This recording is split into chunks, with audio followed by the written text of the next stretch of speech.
no hay una solución de las consultas en 75 días. El reflector nos haga ampliar mucho más, porque son miles de muertos. Sí, alianza, pero no así. Sí, alianza, pero que no... Que se partidicen, que estén de un lado o de otro, pero esta polarización, a mí en lo personal... Parte radical que se desprendió del PRI. ¿A dónde queremos ir?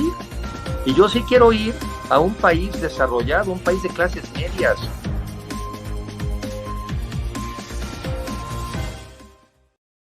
Hola. Hola, hola, ¿qué tal? Bienvenidos a su programa de Monter y Tere presentan, donde hoy nos encontramos de manteles largos, como ustedes lo pueden ver ya en sus pantallas, pues con la gran cantidad de invitados, y no solo la gran cantidad, sino el talento acumulado aquí, así que estamos muy contentos de recibirlos al doctor Leonardo Valdés Zurita, por supuesto, a Esther Quintana, Esther Quintana que pues es tremenda, es tremenda. Carlos Angulo, bienvenido también. Y bueno, Marcos Pérez Esqueres, es un honor tenerlos en su programa de Monter y Tere presentan. Gracias, Tere. Pues sí, la verdad que nos encontramos muy contentos de tener este cuadro de expositores tan importantes. Voy a hacer una presentación así muy rápida y muy breve.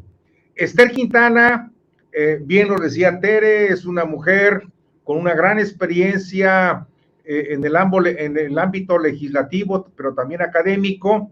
Es vecina nuestra aquí de Saltillo y por eso siempre la recibimos con mucho cariño. Bienvenido, mi querida Esther. Gracias. Marcos Pérez Esquer, que aunque anduvo por allá, creo que nació en Mexicali, si no me acuerdo, pero él es abogado y contador también, con estudios en maestría y en el doctorado, y es un experto en derecho electoral. Bienvenido, mi querido Marcos. Muchas gracias, Monter, muchas gracias, Tere. Saludos a todas y todos.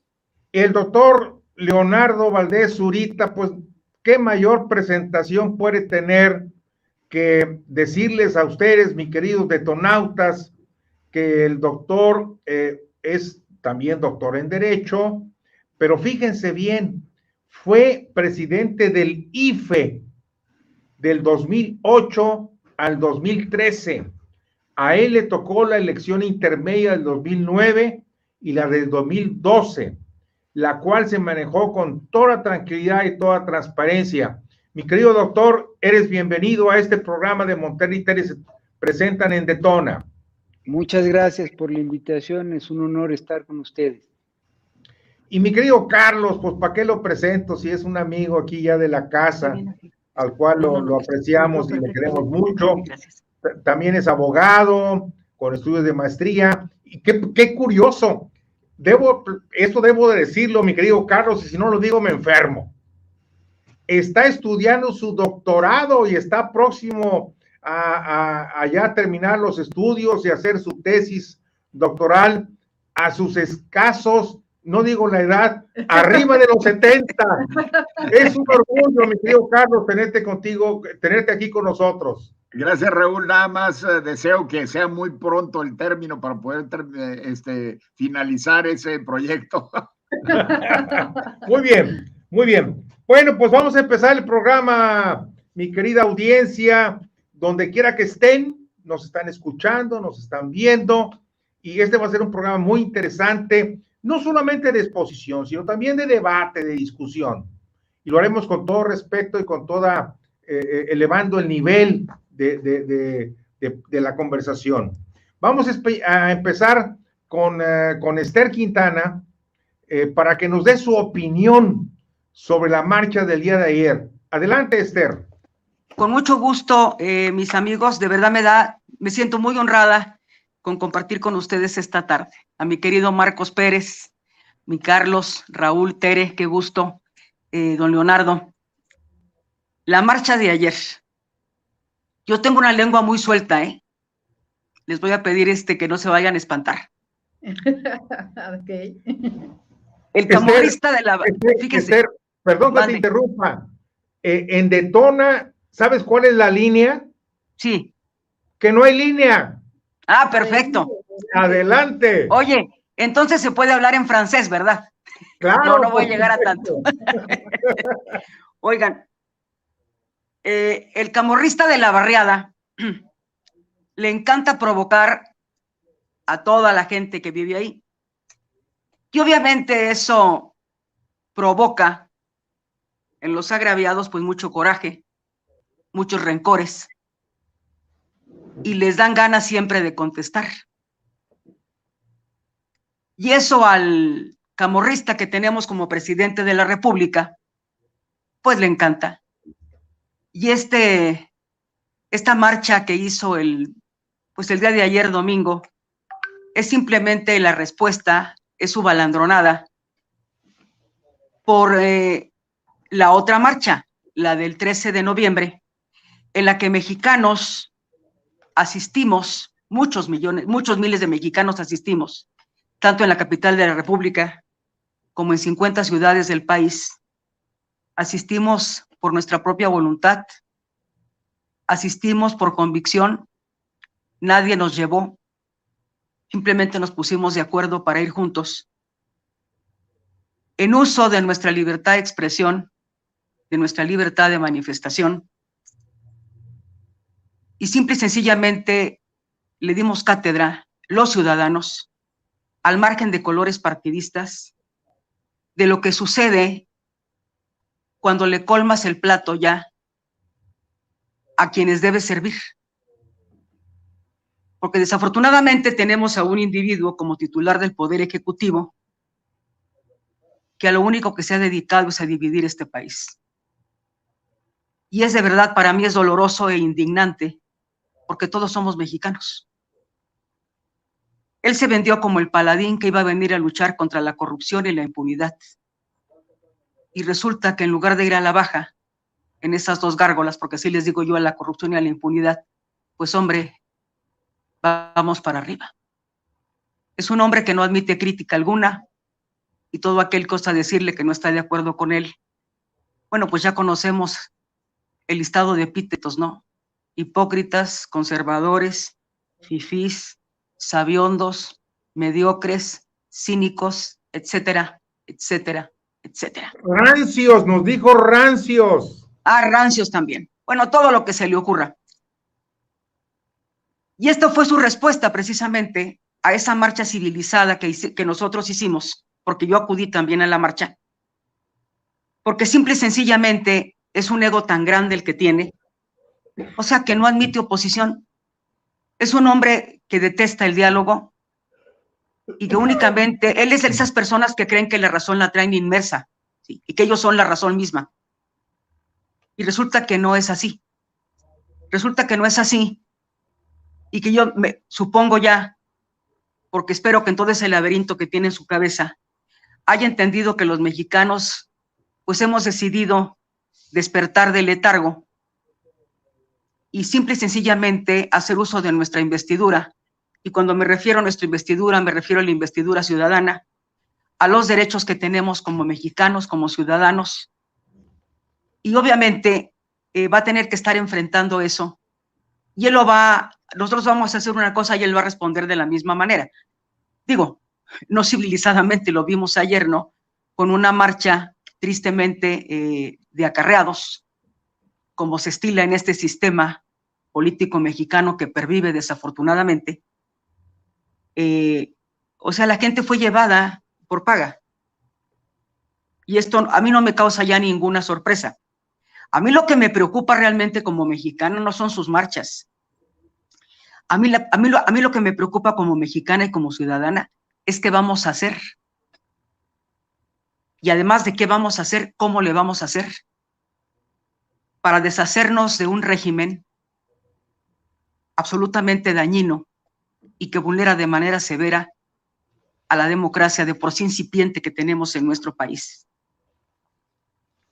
Y me parece a mí que los mexicanos, un grupo muy importante de mexicanos, ha decidido dejar de ser mirón de palo y convertirse en protagonista de su propia historia.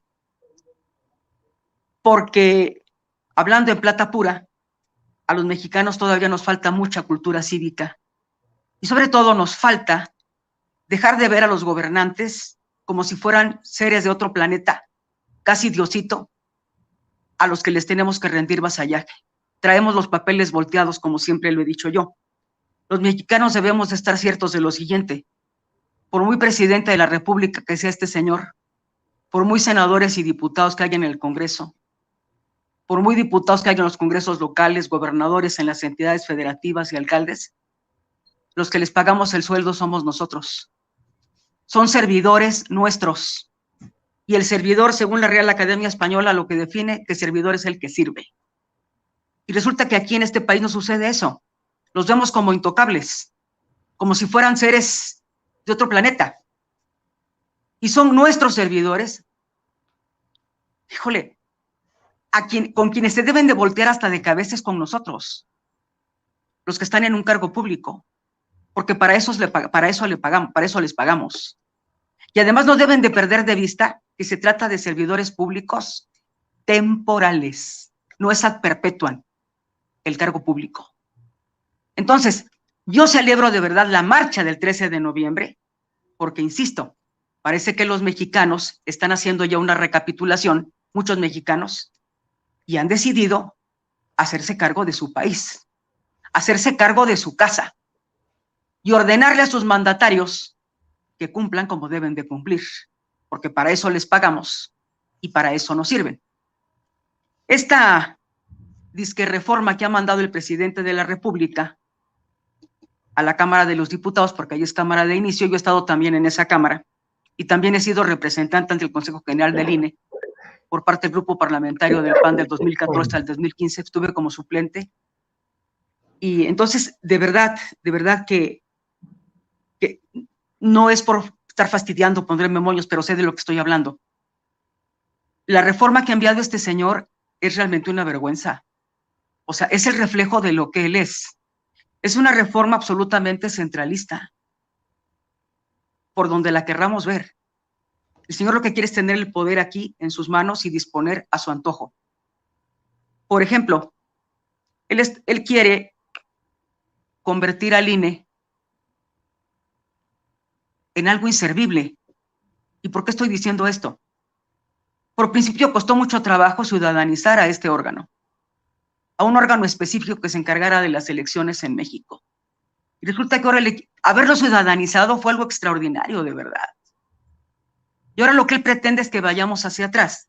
O sea, quiere que los integrantes sean propuestos por los tres poderes constituidos, por la Corte, por el Poder Legislativo, el Congreso, y también por él, por el Poder Ejecutivo. Y que luego, para acabarla de rematar, vaya a una elección popular. Voy a utilizar una expresión del cronista de mi ciudad, de Catón: hágame usted el refabrón cabor. O sea, ¿por qué nos quiere regresar al pasado? Si lo que necesitamos es un órgano que no dependa, pero para nada, del gobierno. Ahí está. O sea, el señor lo que quiere es controlar él desde siempre. Y si nosotros le permitimos que eso lo haga, adiós democracia, ¿eh? Y adiós México. Se acabó. Se acabó. 2 minutos, mi querida Esther. Muy bien. La otra locura que se le ocurre en su reforma. O sea, los diputados, ahora quiere diputados plurinominales. Yo no estoy en contra de los diputados plurinominales. Digo, hasta las democracias más relevantes que tenemos, como es la alemana, tiene plurinominales, pero no de la forma perversa en que lo quiere hacer. Ahora, hablando en plata, se puede solucionar ese problema, si tanto le preocupa, que disminuya los diputados, que disminuya, digo, de los dos, de los de mayoría y de los de representación proporcional, e incluso porque la gente se duele mucho de que dice que los de RP no lo representan en nada. Pues hombre, esto está muy simple. En Coahuila tuvimos una fórmula así. Los que la corrían de mayoría y no ganaban, los que quedaban en segundo lugar, eran los plurinominales. ¿Por qué no ha pensado en hacerlo así? Porque no le importa eso, no le interesa eso. Sí. Lo que le interesa es tener el poder en sus manos. ¿Cómo se puede con los consejeros del INE para realmente que no le deban el favor a ningún partido político? Porque quien los vota y ganan son la mayoría que tiene la Cámara. Y eso no lo estoy inventando. Es muy simple, la convocatoria. también por las 2 universidades, que se presente quien crea que tiene los méritos, que le haga, o sea, que pase el examen, ¿sí? Que pase el examen. Entonces, que se vaya ya a una insaculación, y los que queden como consejeros generales no le van a deber el favor de estar ahí a ninguna mayoría de ningún grupo parlamentario, se la van a deber a sus conocimientos y al azar. Los mexicanos podemos estar tranquilos porque quien llegue a esos cargos va a llenar el saco. Entonces, lo que quiero decir con esto, y con esto acabo, sí, es que sí se pueden resolver las cosas de manera inteligente, no con centralismo, no con autoritarismo, así de simple, pero él quiere exactamente todo lo contrario. Y su marcha, y con esto concluyo ya, simplemente fue la respuesta del camorrista de la barriada, porque no le gustó la golpiza que le pusimos el domingo 13 de noviembre. Es cuanto. Metafóricamente hablando, ¿verdad? Así es. Muchas gracias, Esther. ¿Alguna pregunta, Carlos, Tere? ¿Tú qué? Bueno, yo quisiera preguntarle qué le parece, Esther, pues el hecho de que los empresarios, como es el caso de Carlos Bremer, Francisco Cervantes, que es presidente del Consejo Coordinador Empresarial, Antonio del Valle, que también es presidente del Consejo Mexicano de Negocios, se hayan acercado detrás de la barrera, porque a mí se me hace que llegaron en sus carros, se estacionaron y se hicieron presentes para la foto, pero ¿qué mensaje es este cuando sabemos que pues había mucha queja de que no estaban siendo apoyados? O tal vez me equivoco. Mire, Tere, yo a mí ya en este país no hay nada que me asombre y no hay nada que me extrañe. O sea, los señores son dirigentes de un grupo, de esta asociación empresarial, pero no representan realmente el pensamiento ni los intereses de todos. Yo tengo relación también con empresarios y le puedo decir que hay empresarios que les parece deleznable la manera en que se está gobernando y administrando a este país. O sea, que carguen con sus pecados los que se presentaron ahí, pues están en su derecho de asistir, ¿verdad? Entonces, a mí no me asombra ya, por supuesto, nada de esto, en lo absoluto. Pero no creo yo que representen el sentir de todos, de toda la gente, que esté en su agrupación. Así es. Y en cuanto a los más de 100 aspectos que él resalta como triunfos, en este informe, del cuarto año, que ya van como 4 informes también, pero bueno, este último que se dio ahí, ¿cómo se califica ese informe? Bueno, pues yo creo que usted ha leído mucho, Tere, y se ha de acordar de Nerón, el emperador de Roma, ¿verdad? Cuando el infeliz tocaba el arpa, todo mundo tenía que estar escuchándolo y tenía que estar despierto ahí. Incluso las mujeres parían, si estaban embarazadas, iban a dar a luz. Es un acto similar de este tipo. Esos son sus informes. Como dicen, alábate burro, que no hay quien te alabe, ¿verdad? Entonces el señor adora las caravanas, adora las genuflexiones, porque es un hombre que tiene, yo estoy segura, yo no soy psicóloga, pero de verlo nada más, yo creo que tiene unos vacíos interiores tremendos. Debe haber tenido una niñez muy infeliz y una vida muy infeliz, que tiene tanto odio en su corazón, y ahora se quiere vengar con nosotros, se quiere vengar con los mexicanos, pero no va a poder, Tere. Somos muchos más electores, y muchos que votaron por él ya los tiene hasta la coronilla. Entonces el 24 se va a llevar la gran sorpresa de su vida. Muy bien, gracias. Oye, bueno, pues, Carlos, adelante. Un pequeño comentario con pregunta. Las famosas corcholatas que estuvieron ahí presentes, destacan la jefa de gobierno, que no se les pegó en toda la trayectoria, pero a Ebrard sí, Ebrard se le despegó y se adelantó hacia el podio principal, después de, aparentemente, lo han reportado varios medios, de un escupitajo que recibió. ¿Qué comentarios pudieras hacer al respecto? ¿Qué mensajes hay? ¿Estaría estructurado esto de esa manera o qué? Mira, Carlos, hay una cosa que es realidad. Dicen que el cariño comprado ni sabe quererte, ni sabe ser fiel, ¿sí? Entonces, pues probablemente el señor Ebrard ya está llegando a su límite, y ha decidido pues marcar su distancia, ¿no? Lo cual tampoco no me extraña, para nada. Digo, ya me he acostumbrado a ver las cosas yo en este país ya con más serenidad, ¿sí? Entonces no me extraña para nada tampoco que Ebrard esté marcando ya su distancia, como lo han marcado otras personas que estaban en su gabinete, tú lo sabes al principio, ¿verdad? Y que le dijeron, bye bye, ahí nos vemos. Entonces, a lo mejor es por ahí lo de Ebrard también. Y digo, y de la señora de la corcholata, bueno, pues, luego hablamos de ella si quieres. Muy bien, muy bien, muy bien. Bueno, pues a continuación, mi queridísima audiencia, donde quiera que esté, nos escuchan y nos ven. El día de hoy también tenemos a Marcos Pérez Esquer, que nos va a hablar durante 10 minutos sobre su opinión y visión política de la reforma electoral. Te escuchamos, mi estimado Marcos, adelante. Muchísimas gracias, Raúl, Tere. Saludo con mucho cariño a Esther, mi querida Esther, Carlos, por supuesto el doctor Leonardo Valdés, con mucho respeto y reconocimiento. Bueno, primero, si me permites, Raúl, un primer comentario muy breve sobre esto que decía Esther de la marcha. Yo no voy a regatear, ni mucho menos, que fue un éxito en términos del número de personas que se reunieron ahí. Desde luego era predecible, ¿no? Se sabía que era un movimiento gubernamental y que este gobierno pues tiene la capacidad de reunir a esa cantidad de personas y quizás hasta más. Si acaso algo sorprendió en cuanto al número de asistentes es que no hubiese más.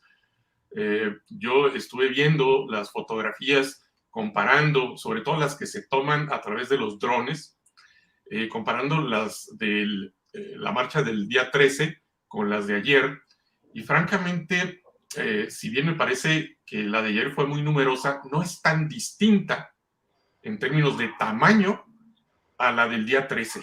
No pareciera que sea mucha más gente que la del día 13. En ese sentido, cuantitativamente, me parecen dos marchas muy similares. Pero vaya que son diferentes cualitativamente. Y no solo por esto que decía Esther, de que hubo acarreo, presiones, se llamó incluso a elementos de la Guardia Nacional para que asistieran vestidos de civil, en fin, hubo recursos públicos, trajeron gente de todos los estados, los gobernadores operando, en fin. Pero no solo por eso, sino por el fondo mismo de la marcha del día de ayer. Es la primera vez que yo veo a un jefe de Estado que organiza una marcha que en términos reales, de facto, es una marcha en contra de una porción de la población que gobierna.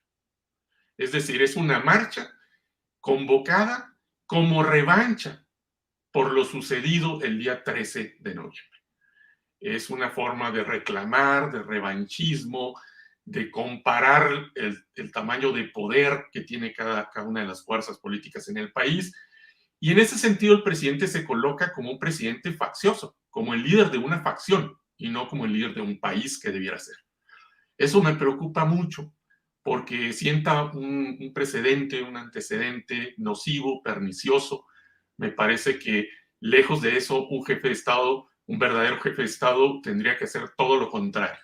Debería llamar a la unidad, ser ocasión de cohesión social, y al presidente López Obrador lo que le interesa es justo lo contrario, dividir a las y los mexicanos con un discurso muchas veces cercano al discurso de odio, y eso pues es para alimentar a su base electoral y mantener su poderío político electoral en Morena. Dicho esto, es decir, mi punto es que se trata de dos marchas muy parecidas en lo cuantitativo, pero muy distintas en lo cualitativo. Porque vaya que la del día 13 sí tenía un propósito pues positivo, un propósito adecuado, que era defender al Instituto Nacional Electoral y con ello defender a la democracia. Podría el presidente no estar de acuerdo con ese discurso, pero en todo caso, si estuviera a la altura, hubiera llamado al diálogo para llamar a la coincidencia, al acuerdo, a la unidad de la sociedad. Y hace todo lo contrario. Me parece pésimo. Dicho esto, Raúl, pues paso entonces a lo que me pides que comente, que es mi opinión sobre los efectos políticos que tiene su propuesta. Más allá de que sabemos ya que mañana se va a discutir en el Pleno de la Cámara de Diputados y que no va a tener los votos, no va a tener las 2/3 partes que se requieren para ser aprobada, pero vamos, suponiendo que se aprobase este proyecto, pues en mi opinión generaría un gran mal a la democracia y al país, porque es difícil encontrar de entre todas las propuestas que ahí se han incluido, alguna que realmente sea positiva, que realmente sea para bien. Sí hay algo, pero es difícil encontrarlo. Son 2 o 3 puntitos por ahí, pero en general son muy malas las ideas plasmadas en la iniciativa del presidente, que presentó a los diputados el 28 de abril y que apenas hace unos minutos, las Comisiones Unidas en Cámara de Diputados dictaminaron. Ahí no se requiere mayoría calificada, entonces Morena y sus aliados la aprobaron y la subirán a discusión del Pleno mañana en Cámara de Diputados. Bueno, ¿por qué me preocupa? ¿Y por qué le preocupa a tanta gente, a grado tal que tantas fueron a marchar el día 13? Que tantos fuimos, porque yo también estuve ahí. Bueno, está el tema de eliminar el INE, por supuesto. Nos preocupa enormemente. Se ha dicho y se decía hace unos momentos en las Comisiones Unidas que era falso este discurso de que está proponiéndose una eliminación del INE. No. Por supuesto que están planteando eliminar el INE. Y así lo dicen con todas sus letras en el propio dictamen que están votando.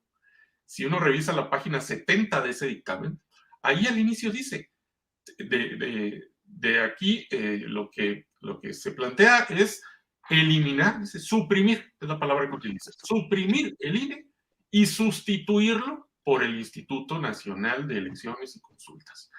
De tal suerte que sí es eliminar el INE. Es falso que se trate de un mero cambio de nombre, como dijeron hoy en esas Comisiones Unidas.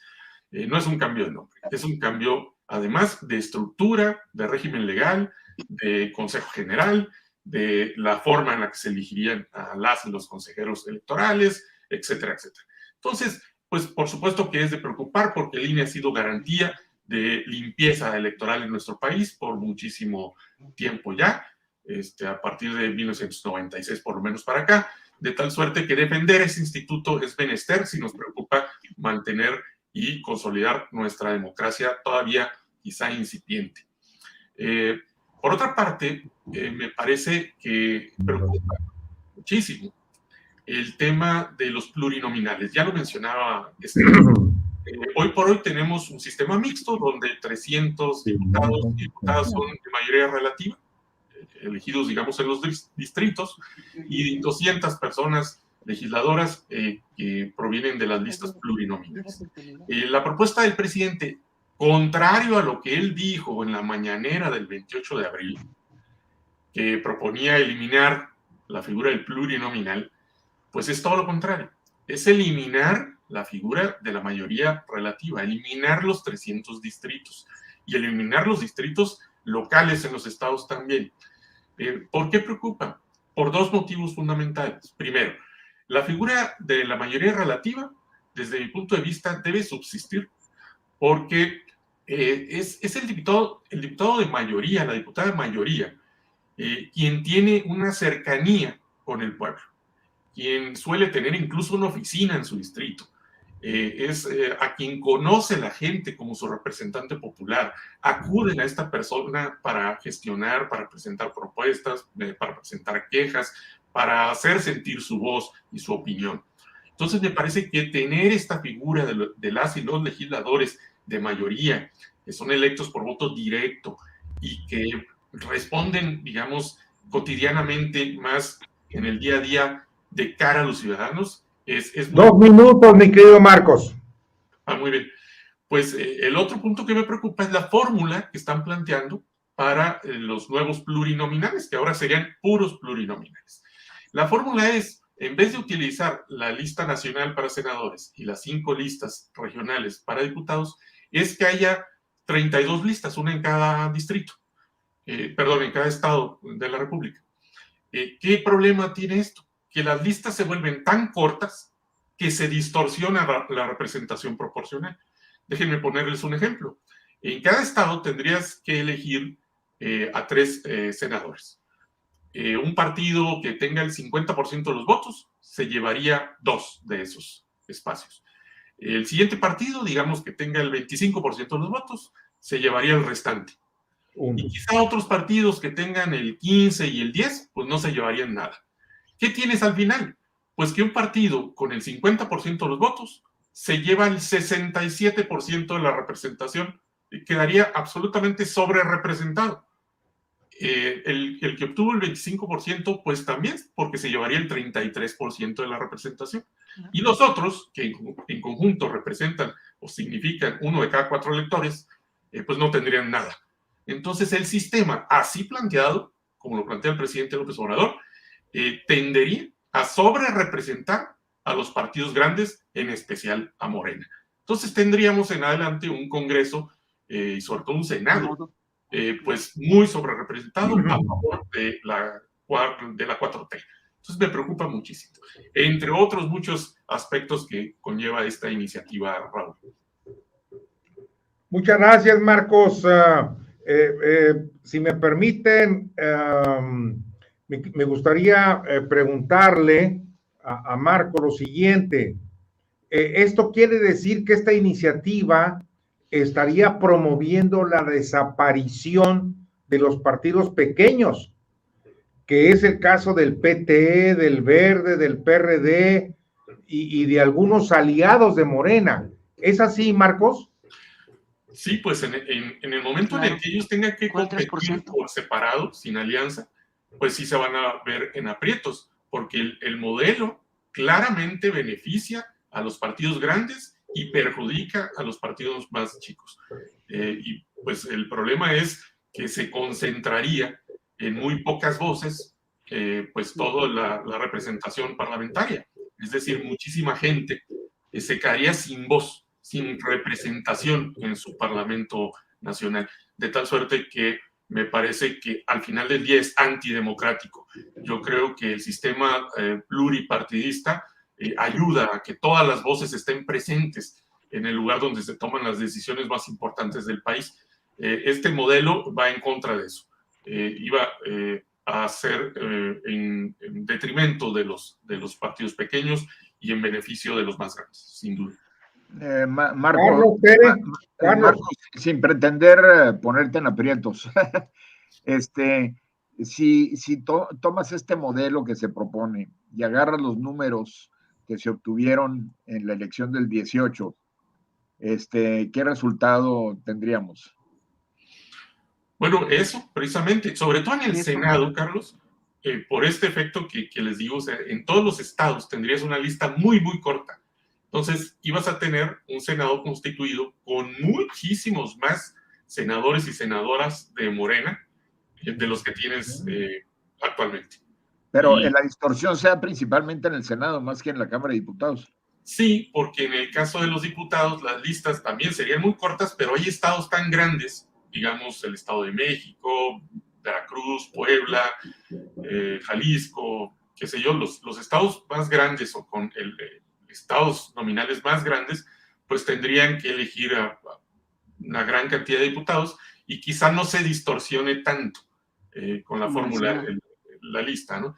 Pero en los estados chicos sí se seguiría distorsionando también en Cámara de Diputados, ¿no? Pensemos en Tlaxcala, en Colima, en Nayarit, etcétera, en los estados que tienen pocos diputados, pues se vería muy distorsionado porque sería una lista donde hay que seleccionar quizá 5 o 6 personas. Entonces tendrías un efecto similar al que estoy mencionando para el Senado. Y mi última pregunta, ¿hay alguna nación, algún estado que tenga este sistema?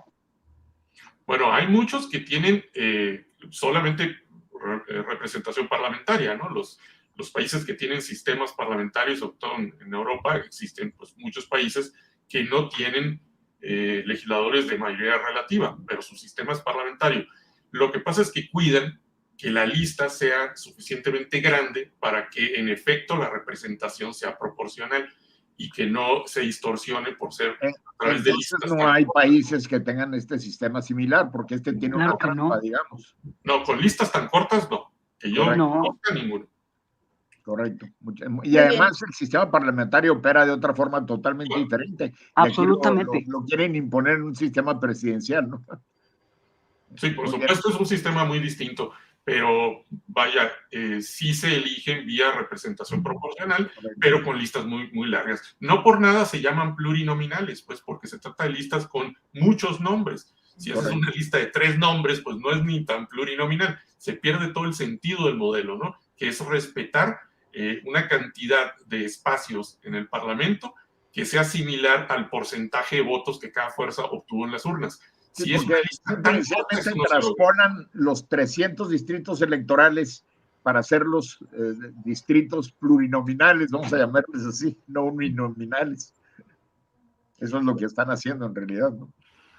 Muy bien. Pues sí, es decir, pues distorsionan todo el sistema. Es decir, el sistema de representación proporcional también tiene muchas cosas buenas, ¿no? A mí me parece un modelo buenísimo, es muy noble, porque en efecto permite, bien diseñado, que las minorías, pues que todas las fuerzas tengan la cantidad de curules o de escaños que le correspondan, porcentaje de esa cámara que le corresponda, de acuerdo con el porcentaje de votos que obtuvo en las urnas. Si un partido obtuvo el 40% de los votos en las urnas, pues lo más justo es que tenga el 40% de las curules y el 40% de los escaños en cada cámara. De tal suerte que es muy noble, es muy justo. Pero, insisto, en el modelo planteado en la iniciativa, se distorsiona la representación proporcional y se beneficia a los partidos más grandes. Entonces hay una trampa de por medio en el diseño de esta lista. Muy bien, pues yo quisiera preguntar respecto al método que se está proponiendo para elegir tanto a los consejeros como a los ministros del tribunal, que estamos hablando a los magistrados, que estamos hablando de que serían como 60, bueno, para empezar una buena cantidad, pero ¿qué te parece el que los manden a elección popular? O sea, un puesto técnico que sea votado por la ciudadanía, y que nos mandes a la calle a pedir el voto. Sí, bueno, eso sí tampoco se ve en ninguna parte del mundo. De los 217 países que tienen una autoridad electoral similar al INE, ninguno los selecciona por voto popular, ninguno. Mucho menos a los jueces electorales, ¿no?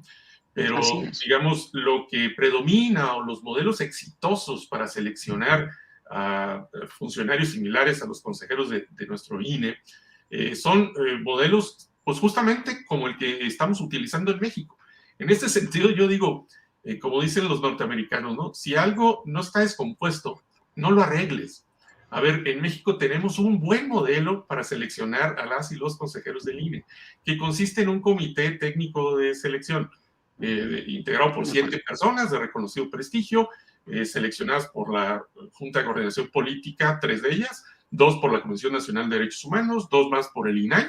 Estas personas filtran en una convocatoria a todas las personas que llegan, las examinan, hacen ensayos, entrevistas, etcétera, y le proponen a 5 personas por asiento disponible en el Consejo General a la Cámara de Diputados. Y ya la Cámara de Diputados selecciona de entre estas personas. Si no se pone de acuerdo, hay un método ahí para insacular los que ustedes ya conocen.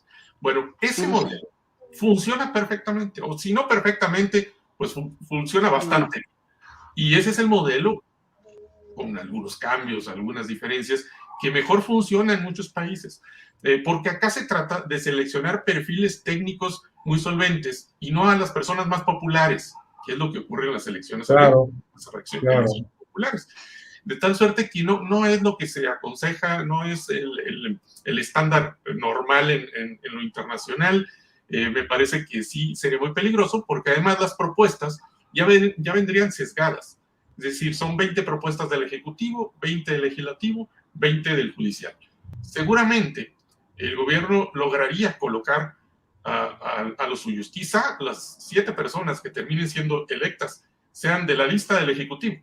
No me sorprendería nada que algo así ocurriese. De tal suerte que la autoridad electoral quedaría totalmente capturada por el Ejecutivo. En cuanto a jueces, pues ni se diga. Tampoco en el mundo se estila elegir por voto popular a los jueces. Que yo sepa, se hace, por ejemplo, en Bolivia. Todos los jueces, no solo los electorales, se eligen popularmente. Esta fue una propuesta de Evo Morales en 2011. Para 2016, él ya tenía tan controlados a los tribunales que incluso le autorizaron una segunda reelección cuando su constitución solo permitía una.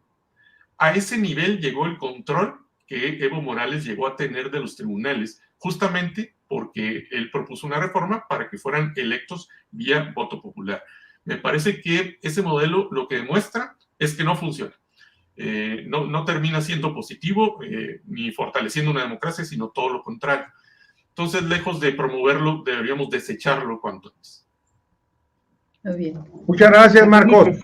Sí, Esther. Marco, con el tema de cómo se designa a los, a los consejeros electorales del ciudadanos, pues, del Consejo General del INE, yo en lo único que discrepo es en que quede en manos de los partidos políticos, de los grupos parlamentarios, la designación, aunque al final del día, como yo lo conozco también, se hable de la insaculación. ¿Por qué no hacerlo desde el principio, Marco? Sí, le quitas todo el sello de que vaya, que este llegó porque un grupo parlamentario lo apoyó, porque es lo que sucede en la Cámara de Diputados. Yo estuve ahí, sí, y al margen de los perfiles que tengan, escogen los que se les da su regalada gana, lo arreglan, sí, porque ya saben que va a ir y que va a nombrarlos la mayoría. Entonces, ¿por qué desde un principio?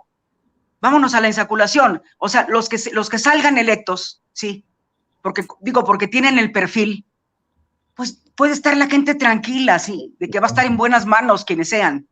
Ya demostraron con conocimientos, con el ensayo que hacen, etcétera, con el examen, que cumplen con el perfil. ¿Por qué no hacerlo desde un principio? Es en lo que discrepo, te digo, porque también he estado sentada ahí y no me parece. No estoy de acuerdo con eso. Hay que quitarle cualquier sesgo, ¿sí me explico? Si fue un show, sobre todo, haber ciudadanizado este órgano, caramba, hagámoslo bien ya y dejemos ya ese tipo de cosas de que no es que lo recomendó fulano y que por eso está, etcétera, etcétera, etcétera, etcétera. O sea, que desde un principio, yo sí lo propuse en la Cámara, obviamente no prosperó. Ya estás hablando, Carlos, ya sé. Sí, ¿te acuerdas? Es que se fue al final. De alguna manera sí me escucharon, pero se fue hasta el final. Claro, yo lo proponía desde el principio, ¿verdad? No, gracias. Decía Esther que recuerdas que yo había incluido todavía una cosa más revolucionaria que la tuya, que estableciéramos un sistema de tachas sin fundamento, y los tachados no entraban, y los que quedan intachables son los que se insaculan. ¿Qué opinas, Marcos? Sí, un poco para contestar la pregunta.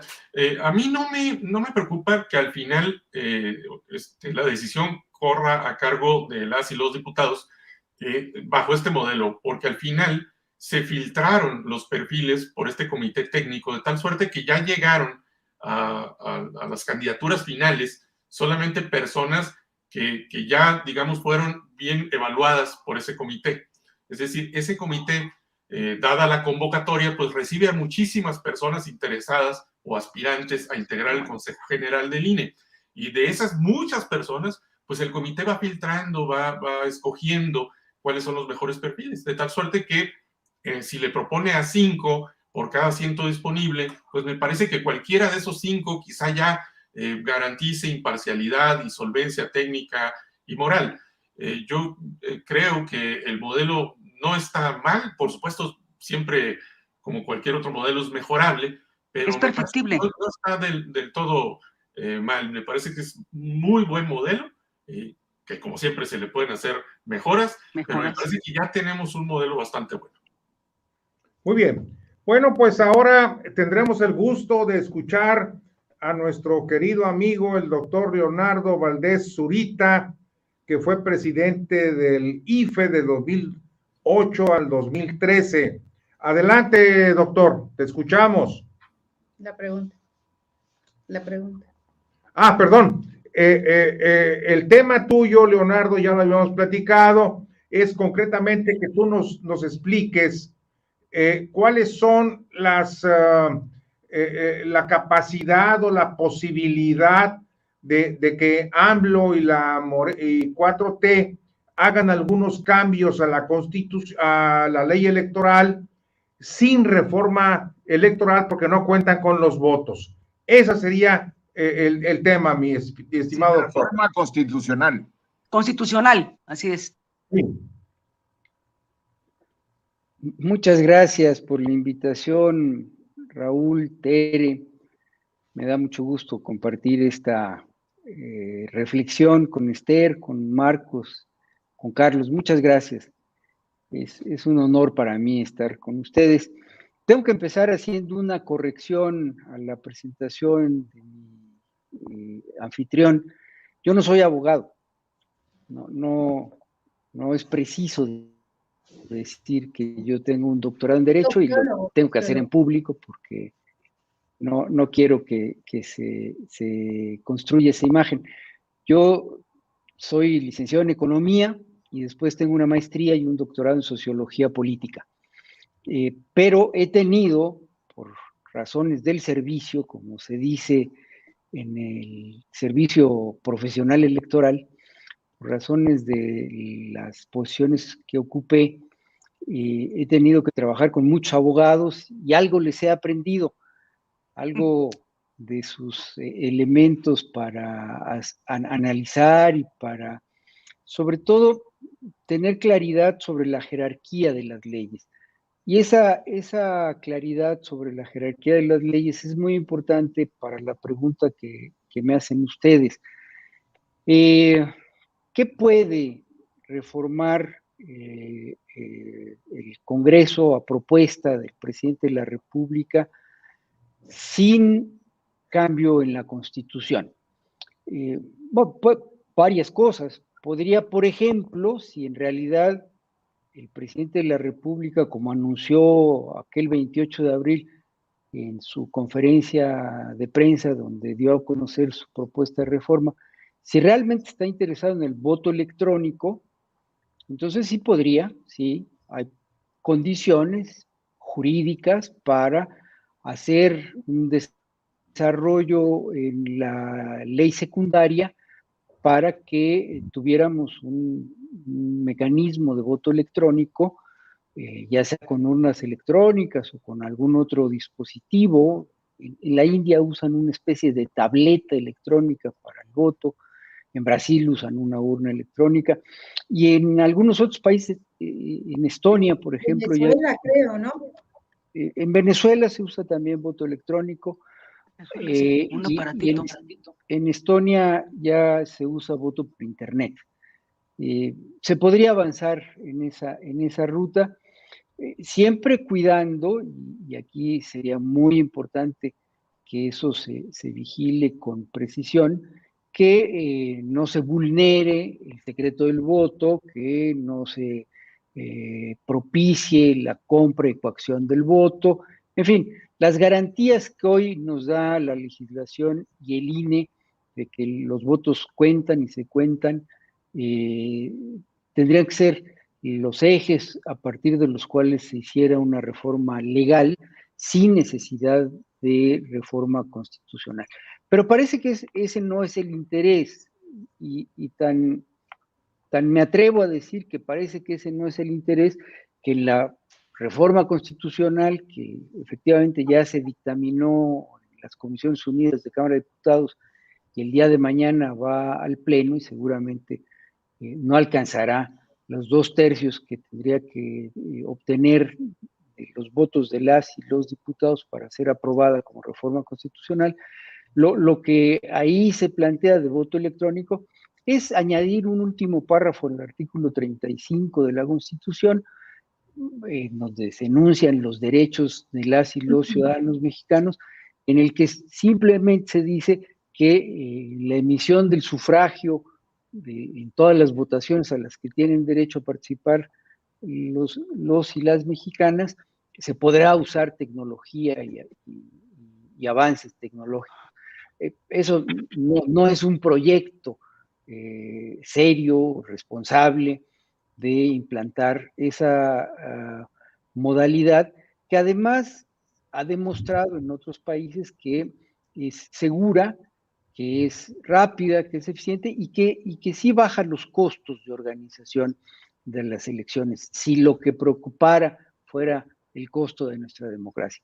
Creo que no. Creo que no va a caminar para allá el intento de López Obrador.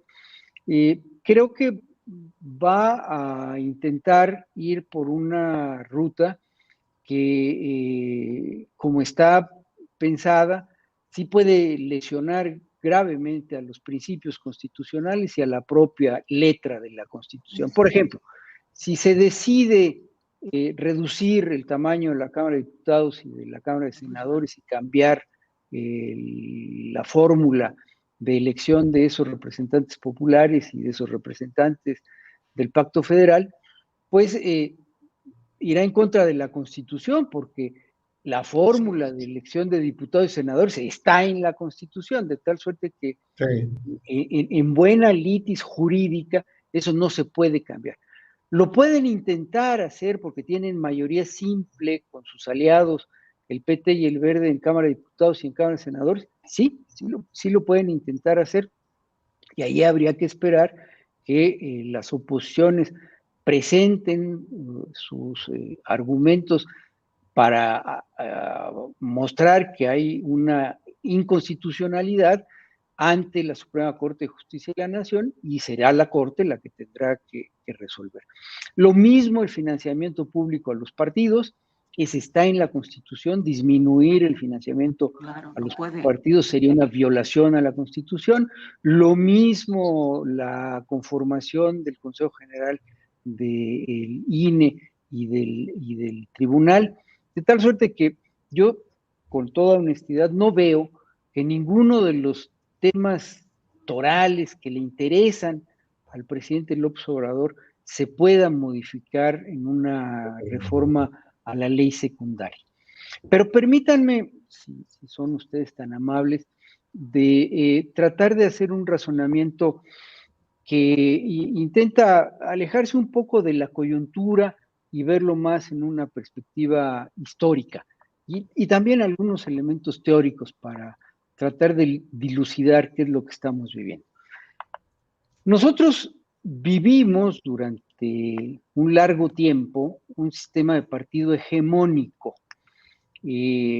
Diversos politólogos de la talla de Giovanni Sartori y otros usaron al caso mexicano hasta mediados de los años 70 como ejemplo de ese tipo de sistema de partidos. Muy brevemente explico de qué se trata un sistema de partido hegemónico. Un partido muy fuerte, rodeado de partidos muy débiles, con reglas de competencia que no son equitativas y con autoridades electorales que no son imparciales. Esos son los, digamos, 4 elementos que definen a un sistema en términos de teoría política, que definen a un sistema de partido hegemónico como el que tuvimos en México, yo diría desde la segunda mitad de los años 50 del siglo pasado hasta la alternancia del año 2000, o sea, casi medio siglo. Antes de eso hubo un proceso de formación de esa hegemonía, y antes de eso fue la época de los caudillos revolucionarios. Al lado de ese sistema, que en los esquemas de teoría política es considerado un sistema no democrático, en consecuencia autoritario, existe otro que también ha sido analizado por el mismo Sartori y por otros autores, que se llama sistema de partido predominante, en el que también hay un partido muy fuerte, rodeado de partidos muy débiles, pero en el que las reglas de la competencia son equitativas y la autoridad que organiza y juzga las elecciones es imparcial. Para ese tipo de sistema fueron ejemplos el Partido del Congreso en la India, el Partido Demócrata Cristiano en Italia, el Partido Liberal Progresista en Japón, y los partidos socialdemócratas del norte de Europa, de los países escandinavos. ¿Cuál es la diferencia entre estos dos tipos de sistemas? Pues las reglas y el árbitro. En el sistema hegemónico las reglas no son equitativas, en el sistema de partido predominante las reglas son equitativas. En el sistema hegemónico el árbitro es parcial, en el sistema de partido predominante, el árbitro es imparcial. Todo parece indicar que después de la elección del 76, cuando tuvimos por primera ocasión y hasta ahora por última ocasión en el México moderno, una elección con un solo candidato presidencial que no podía perder, porque con el sistema de mayoría relativa que tenemos para la elección presidencial bastaba que el señor López Portillo se presentara, votara por sí mismo y por un voto a favor y ninguno en contra hubiera ganado la elección presidencial. Pero que además, digo yo, esa era la elección de oro de un sistema hegemónico. Si el sistema hegemónico se hace para que el partido en el poder no pierda, bueno, pues en una elección en la que hay un solo candidato presidencial y es el candidato del partido del gobierno, pues no puede perder, evidentemente gana la elección. El asunto es que después de esa elección, la clase política se dio cuenta, la clase política priista se dio cuenta que no se podía mantener la fachada de democracia de un sistema autoritario y que era necesario hacer reformas electorales para empezar a vestir de otra manera a ese sistema.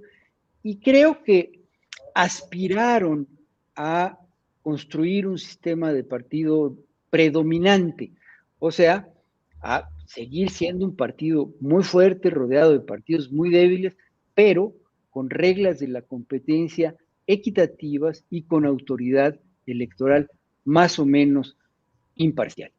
Eso se fue desarrollando hasta que en la reforma de 1996 se dio un cambio que a mí me parece fue muy, muy importante, porque desapareció la institución clave del control autoritario de las elecciones, que eran los colegios electorales de la Cámara de Diputados y la Cámara de Senadores. Ustedes recordarán, eso lo heredamos de la Constitución de Cádiz.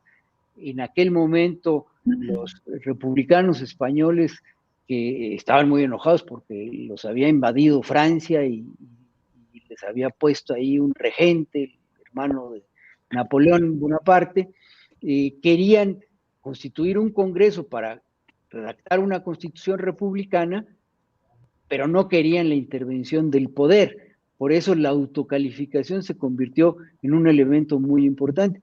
Nosotros lo heredamos desde la Constitución de 1824 y no desapareció nuestra Constitución y de nuestras reglas de competencia, sino hasta la reforma del 96, cuando además no solamente se elimina la autocalificación, sino se crea el Tribunal Electoral del Poder Judicial de la Federación y se le da la facultad de calificar las elecciones, en definitiva, haciendo que sus determinaciones sean determinaciones que tienen que ser acatadas, que no pueden ser impugnadas.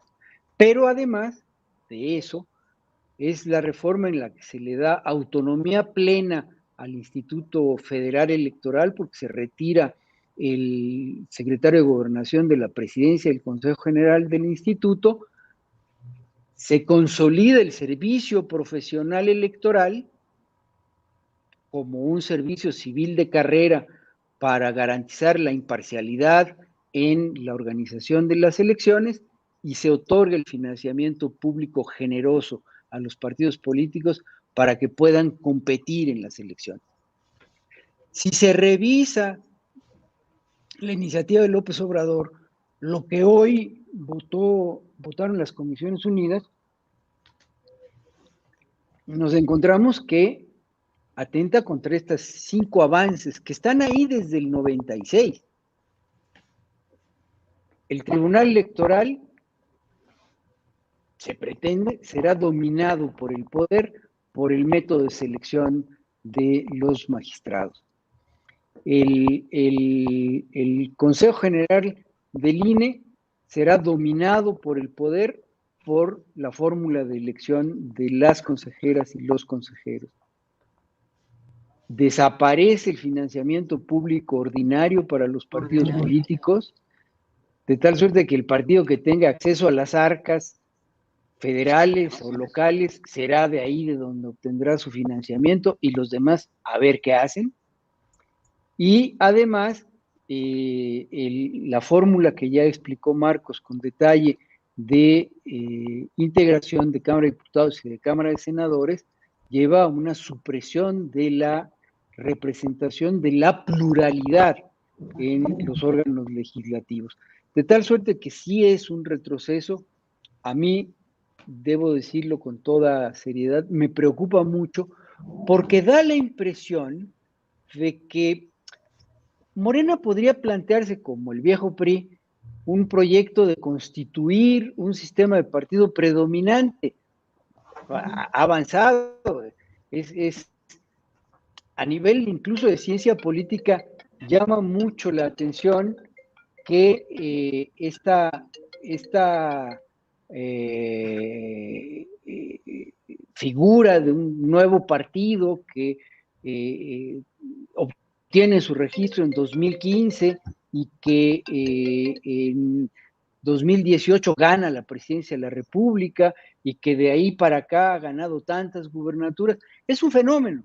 Y podría Morena plantearse eso, ser un sistema de partido predominante, partido muy fuerte, rodeado de partidos débiles y con reglas de competencia equitativas, con autoridad electoral imparcial.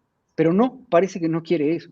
Quiere un partido fuerte, rodeado de partidos débiles, con reglas inequitativas de la competencia y con autoridades electorales parciales.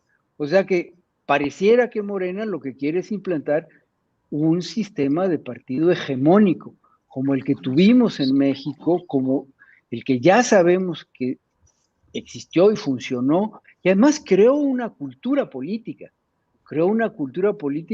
en la que el señor presidente siempre tiene la razón, tiene la centralidad del poder, y cuando el señor presidente pregunta qué hora es, todos sus ayudantes le dicen la que usted diga, señor presidente.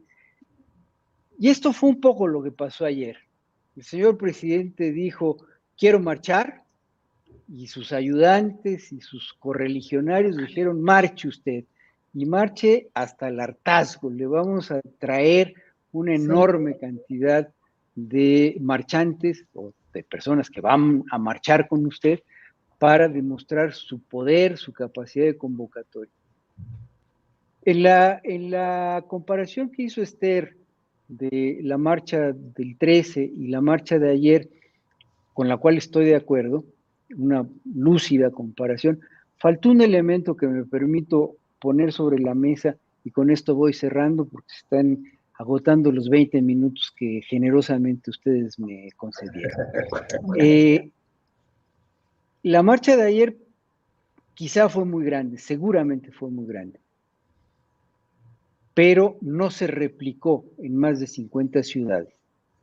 ¿Por qué? Porque esa réplica en más de 50 ciudades que tuvo la del 13 de noviembre es la expresión ciudadana, es la expresión de las y los ciudadanos que en esas ciudades salieron a manifestar su opinión, salieron a manifestar su punto de vista en libertad y con una convicción política muy clara. Al INE no se le toca, porque tocar al INE es atentar contra la democracia. Y este proyecto de reforma espero haber podido demostrar que al tratar de ir hacia un sistema de partido hegemónico, sí atenta contra la democracia. Nos lleva otra vez a los sistemas no democráticos, autoritarios, en donde una sola fuerza política concentra todo el poder y en donde, por supuesto, su idea es mantenerse durante un largo periodo. De tal suerte que a mí me parece que la socialización política primaria del presidente López Obrador, que se realizó en el Partido Revolucionario Institucional, hoy está asomando y está mostrando que él quiere volver a un sistema con esa característica, con esas fórmulas para hacerse del poder y mantenerse en el poder. Y creo que lo que nos toca a quienes hemos construido esta democracia es luchar para que no se pueda, no se logre ese objetivo. Y ahí dice la teoría política que ante esos procesos de autocratización, que está muy estudiado ya en el mundo, ante esos procesos de autocratización, la resiliencia de la democracia depende de dos factores. Uno, los partidos de oposición. Dos, la ciudadanía que se levanta en contra de la autocratización. La marcha del 13 fue una expresión de la ciudadanía en contra de la autocratización en este país. Y por ahí va lo que tenemos que seguir haciendo. Gracias por su atención. Raúl, si me permites, yo quisiera hacer una pregunta en relación con este tema que se me hace muy interesante, como lo ha puesto el doctor Valdés Zurita. No se va a lograr eso porque no se va a lograr la reforma constitucional por los partidos de oposición. Ese es el primer elemento, ¿no? De bloqueo, digamos, ¿verdad? De la autocratización, ¿no?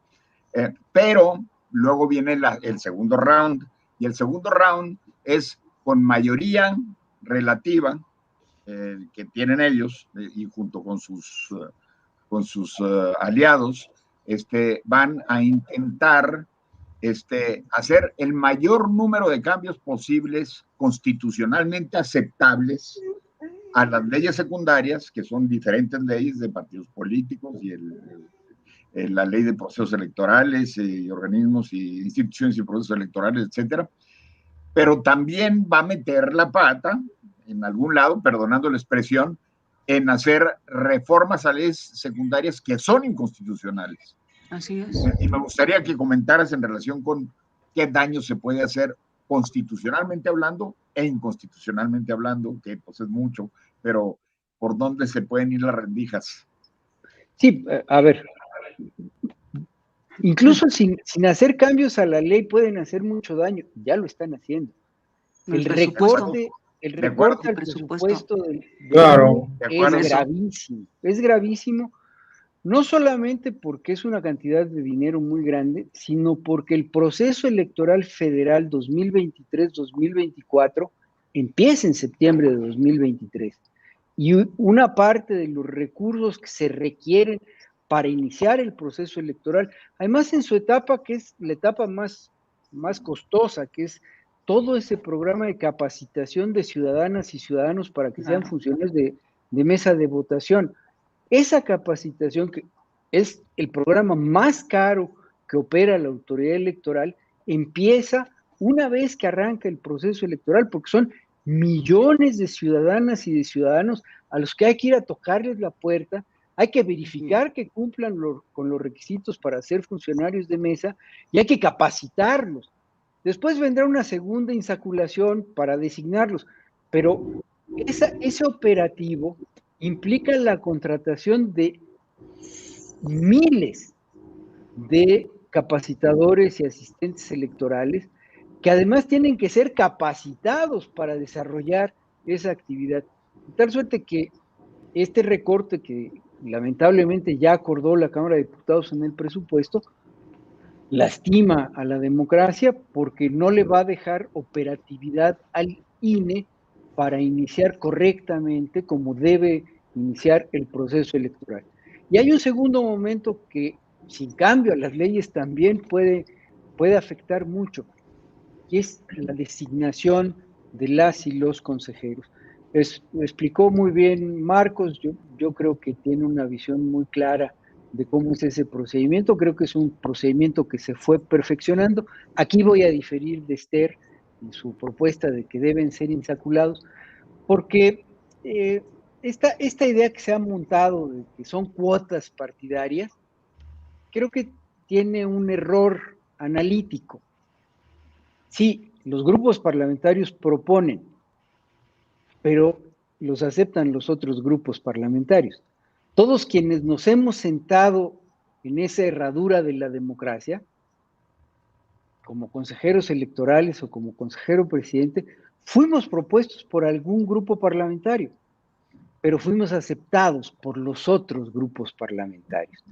Y eso es una negociación política compleja, porque, a ver, son funcionarios que van a tener en sus manos el proceso en el que se va a renovar el poder ejecutivo y el poder legislativo.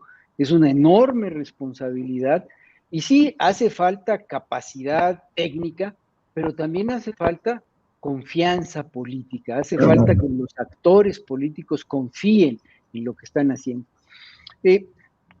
Hoy la legislación lo que establece es que si no se logra el consenso, entonces se va a la insaculación, lo cual me parece bien. Y aquí, perdón que lo planteé en primera persona, pero a mí me tocó presidir de octubre de 2010 a diciembre de 2011, habiendo iniciado en octubre de 2011 el proceso electoral 2012, un Consejo General al que le faltaban 3 consejeros, porque terminaron 3 consejeros su encargo en octubre de 2010 y porque no hubo acuerdo de los grupos parlamentarios y porque no existía la figura de la insaculación, se pusieron de acuerdo hasta diciembre de 2013, o sea, más de un año en el que el Consejo General del IFE no estuvo completo porque los grupos parlamentarios no se ponían de acuerdo. Por eso, en la reforma de 2014 apareció la insaculación, la que me parece muy bien como última instancia, que como última instancia sea la suerte la que decida sobre quintetas de personas que tienen capacidad y que han sido seleccionadas. Pero si hay una virtud en que sean votados por las 2/3 partes de la Cámara de Diputados, porque eso los dota de confianza, no de un grupo parlamentario, ni siquiera de 2, sino de al menos 3, 4, y si es posible, todos los grupos parlamentarios, porque, insisto, es muy importante que tengan capacidad técnica, pero también es importante que tengan la confianza política de los jugadores que van a ser protagonistas centrales de la lucha por el poder político. Pero Esther me quiere... Sí, adelante, Esther. Sin el ánimo de hacer polémica, doctor Valdés, yo discrepo de lo que usted piensa y es muy respetable lo que usted plantea. Yo estuve también en una de las elecciones para consejeros, estuvimos con Carlos en la 62 legislatura, y a mí no me gusta el sistema ese. Me entrevisté con algunos consejeros, fueron a entrevistarse conmigo personalmente, etcétera, etcétera, etcétera, etcétera. Y al final del día, doctor, esos arreglos de los que usted habla, de los grupos parlamentarios, llegan a decir, bueno, pues tú te quedas con 2 y yo me quedo con 3. Me consta lo que estoy diciendo. Eso es lo que no me gusta. Y además también me senté como representante del grupo parlamentario del PAN en la mesa del Consejo General del INE, y de veras que yo sabía quién estaba por el PRI, quién estaba por el PAN, quién estaba por el PRD. Eso es lo que no me gusta. Y desde mi punto de vista, y yo respeto el punto de vista de usted definitivamente, y de quienes piensen diferente a mí, eso se zanjaría precisamente con una insaculación. Al final del día, vamos a estar tranquilos, porque todas las personas que vayan a esa insaculación, digo, técnicamente están capacitados para hacerlo, ¿sí? Vamos a conocer su trayectoria, porque no nada más necesitamos que sea gente muy capaz para el desempeño del cargo en el aspecto de conocimientos. También necesitamos gente con honestidad, gente honorable, o sea, gente que en su trayectoria haya demostrado su compromiso con el país. Y sin que lleve, insisto yo en eso, la tacha de que fue un grupo parlamentario el que lo impulsó. Y desafortunadamente la mayoría de los que quedaron cuando yo fui diputada federal, por los grupos mayoritarios que era del PRI. Así lo digo, y por eso no me gusta esa manera de hacerlo esto. Así libraríamos a los consejeros de verdad de cualquier título que llevaran aquí en la cabeza, de cualquier parche, y llegarían estrictamente por su trayectoria, por sus conocimientos y por el azar. Es cuanto quiero decir. Gracias. Muy bien. Adelante, doctor Leonardo. Gracias, Esther. Esto, a ver, perdón, pero yo he sido académico. Antes de ser funcionario electoral, fui profesor investigador tiempo completo de la UAM de Iztapalapa. Mi tema de investigación ha sido las elecciones, los partidos políticos, los sistemas electorales.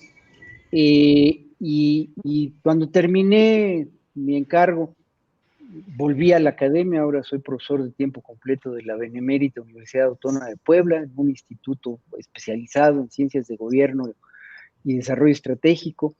Y esto de estar en la vida académica me permite conocer ciertas investigaciones. Hay una muy buena investigación que se hizo hace pocos años sobre el sentido del voto de las consejeras y los consejeros del Consejo de Waldenberg, del Consejo de Ugalde y del Consejo de Valdés. Y evidentemente, usted tiene razón, a todos quienes ahí estuvimos nos propuso algún grupo parlamentario. A mí me propuso el grupo parlamentario del Partido de la Revolución Democrática. A Ugalde creo que lo propuso el Partido Revolucionario Institucional, el grupo parlamentario del Partido Revolucionario Institucional, y en el caso de Waldenberg entiendo que todavía proponía el presidente de la República, el doctor Ernesto Zedillo Ponce de León, doctor en economía, pues. El asunto es que con esa información de quién propuso a quién, hay una tesis que se hizo en la Universidad Autónoma de Querétaro, de maestría, en la que se analizó los votos de todos los y las consejeras para ver si habían favorecido a los partidos cuyos grupos parlamentarios los postularon. Y pues esa investigación demuestra que no. Esa investigación demuestra que las y los consejeros votaron de acuerdo con su interpretación de la ley, no siempre votaron en el mismo sentido, las decisiones en los órganos colegiados no se toman por lo regular en unanimidad. En mi caso, pues me tocó votar el dictamen de fiscalización de la elección de 2012, de los gastos de campaña, en el que el dictamen mostró que el único candidato presidencial que rebasó el tope de gastos de campaña fue el candidato del Partido de la Revolución Democrática, Andrés Manuel López Obrador.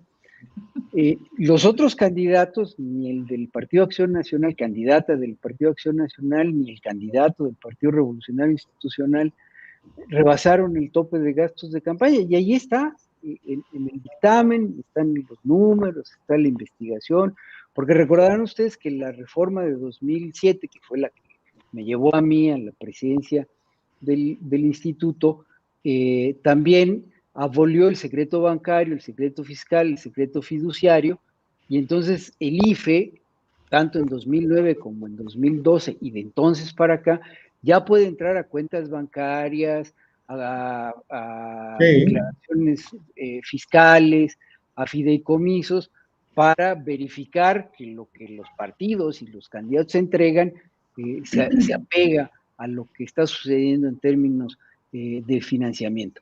De tal suerte que a mí me parece que es una decisión política designar a los árbitros, es una decisión política que debe, y es correcto que así sea, de estar acompañada por la confianza de los actores políticos. Sé bien que en el ámbito parlamentario esa negociación pues los hacen los coordinadores de los grupos parlamentarios y después se lo comunican a las y los diputados de sus grupos parlamentarios, pero esos diputados y diputadas tienen el derecho de votar como ellos quieran, no están obligados a votar como se los ordena su coordinador parlamentario. Debo decirle, doña Esther, que en mi caso yo tuve votos en contra, alcancé la mayoría calificada de 2/3, pero tuve votos en contra, fundamentalmente de diputadas y diputados del Partido de la Revolución Democrática.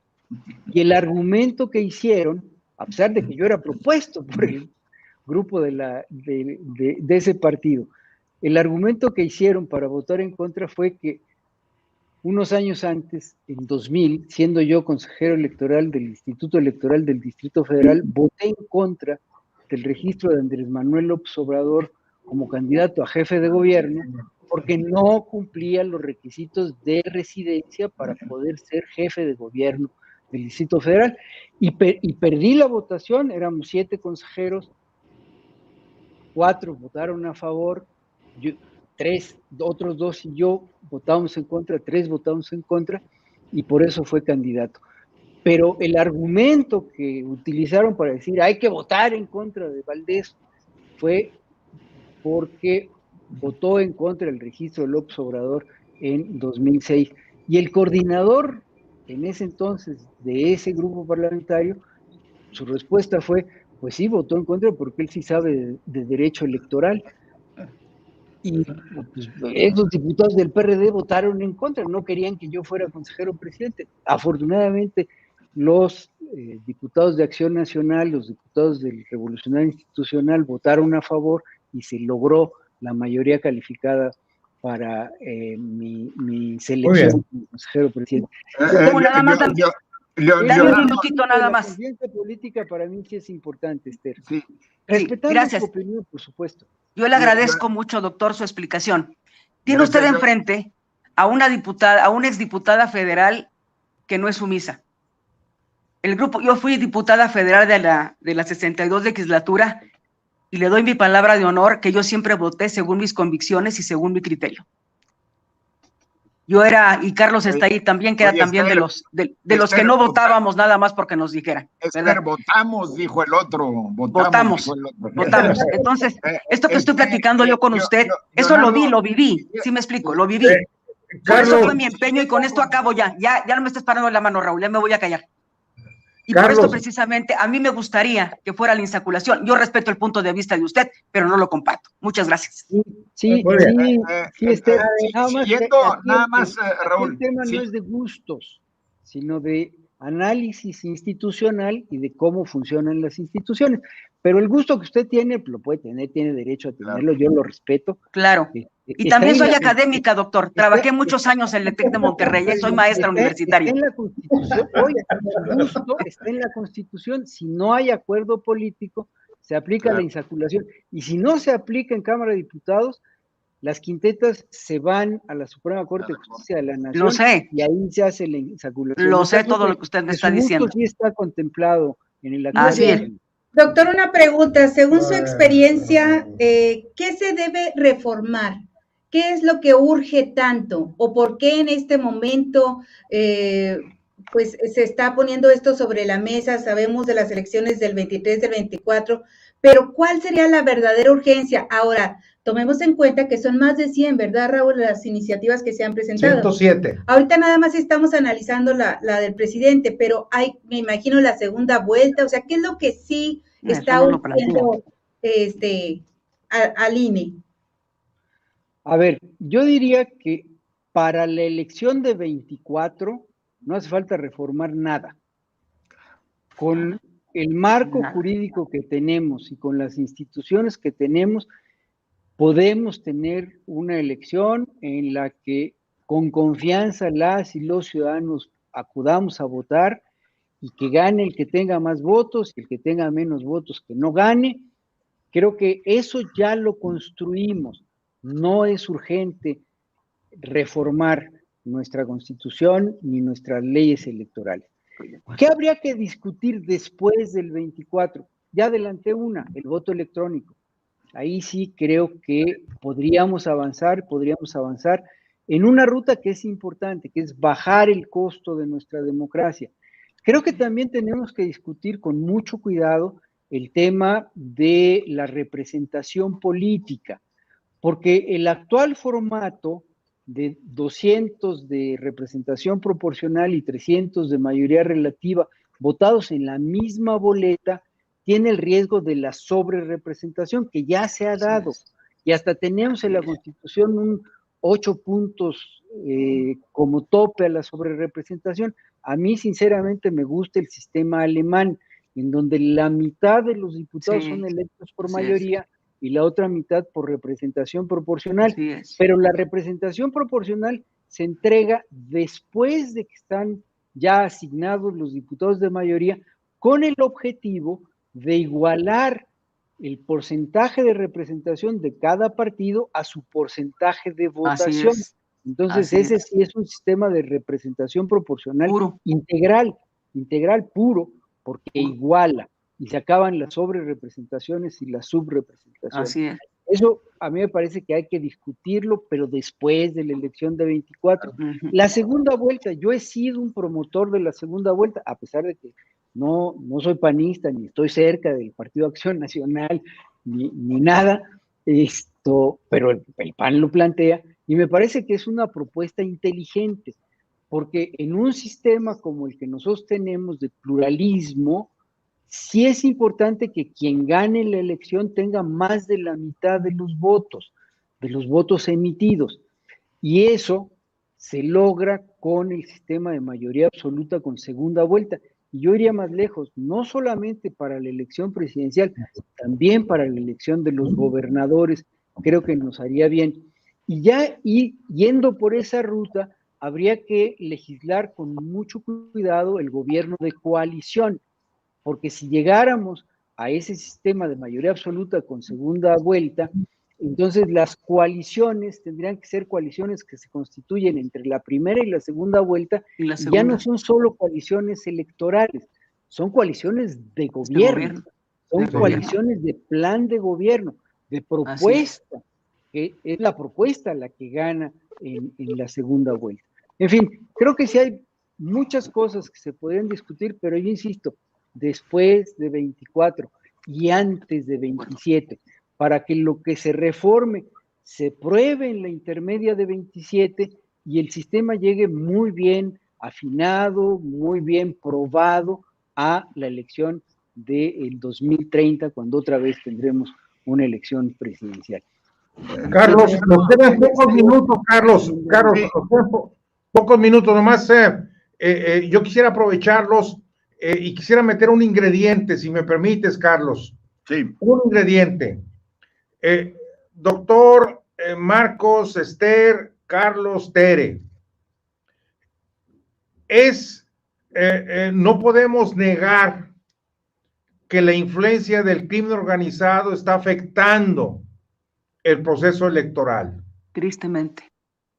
Doctor, ¿usted cree de veras que podamos con la ley actual, con el marco jurídico actual, poder solucionar este problema, o vamos a seguir dependiendo de la influencia del crimen organizado en una gran cantidad de estados de la República? A ver, lo digo rápido y muy conciso. Con lo que tenemos en la ley se puede, sí, aplicar, pero con el gobierno que tenemos no se puede. Porque en realidad quien tiene que detener esa intervención es el gobierno, no es la autoridad electoral, no es el sistema electoral, no es ni siquiera el tribunal electoral, es el gobierno. El gobierno. Y aquí sí me parece que mientras el gobierno sigue esta política de permitirles actuar y tener participación en la vida pública y en la vida electoral, no se va a detener.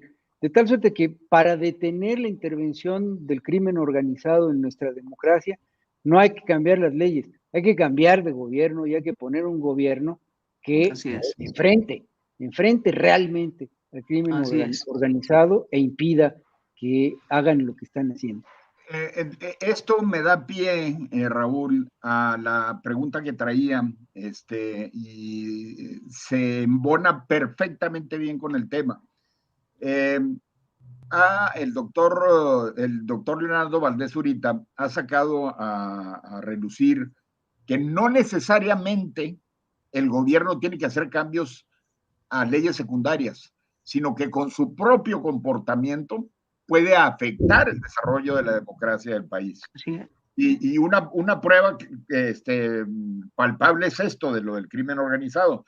Otra también es su conducta contumaz que se mostró en el procedimiento de revocación de mandato, de una manera plena y absoluta, que si el gobierno simple y sencillamente incumple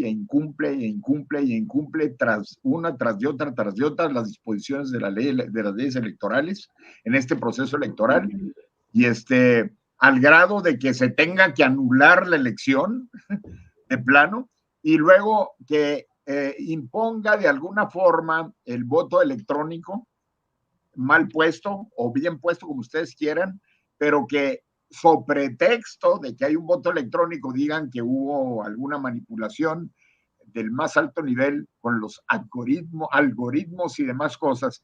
O sea, una situación de caos de esa naturaleza. ¿Qué comentario pudiera haber en relación con eso, Leonardo, al respecto?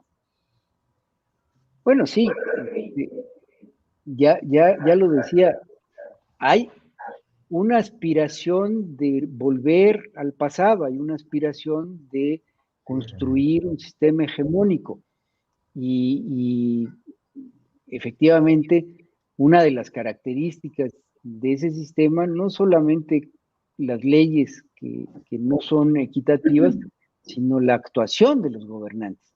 La actuación de los gobernantes que no acatan el mandato constitucional de ser imparciales.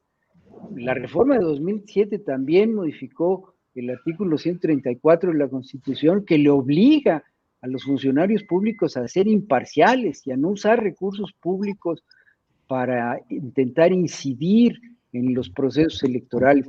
Y lo que hemos tenido es que este gobierno no solamente no acata, sino reiteradamente promueve el desacato de estos principios y como es una legislación imperfecta porque no hay forma de sancionar a los más altos mandos, o quien tendría que sancionarlos es el Congreso de la Unión, en donde tienen mayoría, entonces me da la impresión de que ese sí es un gravísimo riesgo para nuestra democracia, y sí, lo que nos toca a los ciudadanos es alzar la voz y además mandar un mensaje muy claro, Carlos. Se aprobó la reelección inmediata de diputados y de senadores. Tenemos que decirle a los diputados y a los senadores de todos los partidos que si aprueban leyes que deterioren a nuestra democracia, los vamos a castigar evitando su reelección si es que quieren hacer carrera parlamentaria. De tal suerte que sí, los ciudadanos tenemos el poder para evitar que se deteriore a nuestra democracia. Pues con esta reflexión nos despedimos agradeciendo la presencia de nuestros invitados. Ha sido verdaderamente un honor tenerlos con nosotros, poder pues conocer a fondo y reflexionar pues lo que es esta propuesta de reforma a nuestra, pues a lo que es el INE, ¿verdad? Esto que se está llevando a cabo. Y bueno, pues esperamos que toda nuestra audiencia pues también haya podido disfrutar. Aquí hay una buena cantidad de comentarios que iremos también a lo largo de otros programas pues respondiendo a cada una de sus preguntas. Gracias a todos y bueno, pues hasta la próxima. Nos vemos. Les agradecemos a todos ustedes, Carlos, gracias. Leonardo, Esther, Marcos y a Henry, que está desde Mérida manejando la producción. Un abrazo, gracias. Con todo cariño. Muchas gracias.